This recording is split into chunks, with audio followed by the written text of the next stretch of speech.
ଅଛି। ସୁନ୍ଦର ତୃପ୍ତିର ଅବସାଦ ନାହିଁ, ଯେତେ ଦେଖୁଥିଲେ ନୂଆ ଦିଶୁଥିଲେ।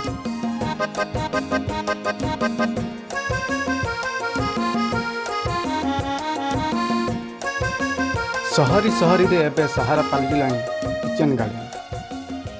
ଛାତ ଉପରେ ମନଲୋଭା ଗାର୍ଡେନ। ନିଆରା ପ୍ରଣାଳୀରେ ବିଭିନ୍ନ ପନିପରିବା ଚାଷ କରିଛନ୍ତି ବାସୁଦେବ ନଗର ବାସିନ୍ଦା ହରେକୃଷ୍ଣ ମିଶ୍ର।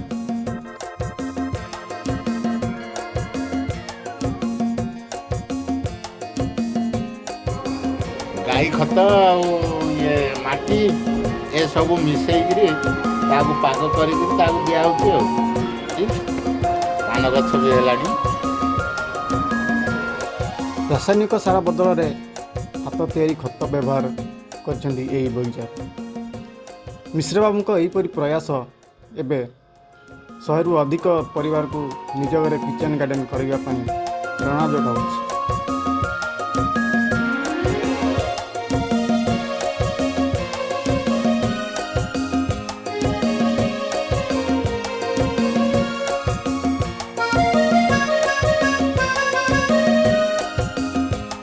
ଏ ହେଉଛି ମିଶ୍ରବାବୁଙ୍କ ଘର। ଛାତ ଉପରେ ଦେଖିବା ଭଳି ବଗିଚାଟିଏ। ଛାତ ଉପରେ ଗୋଟିଏ ଜାଗାରେ ଭଳିକି ଭଳି ପନିପରିବା। କୋଠା ଘରର କଂକ୍ରିଟ ଛାତକୁ ଏମିତି କିଛି ନିଆରା ପ୍ରଣାଳୀରେ କିଚେନ୍ ଗାର୍ଡେନରେ ପରିଣତ କରିଛନ୍ତି ବାସୁଦେବ ନଗର ବାସିନ୍ଦା ହରେକୃଷ୍ଣ ମିଶ୍ର।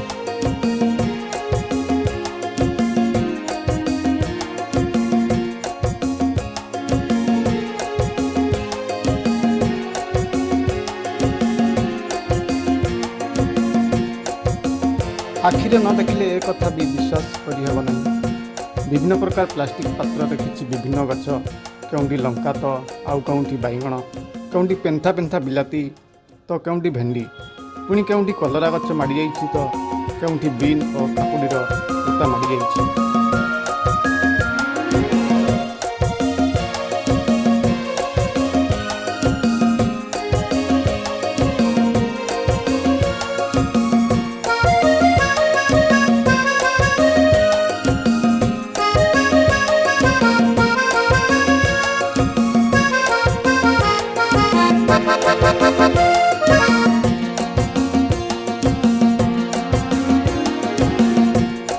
କେବଳ ସେତିକି ନୁହେଁ, ତା ସହିତ ସୁନ୍ଦର ସୁନ୍ଦର ଫୁଲ ଗଛ ଲଗାଯାଇଛି ମିଶ୍ରବାବୁଙ୍କ ଘରେ।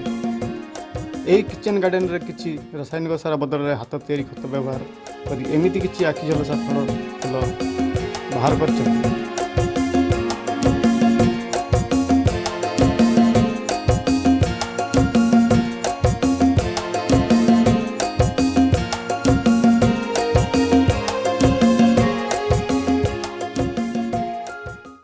Thanks for watching. Drop a like, leave a comment, and don't forget to subscribe.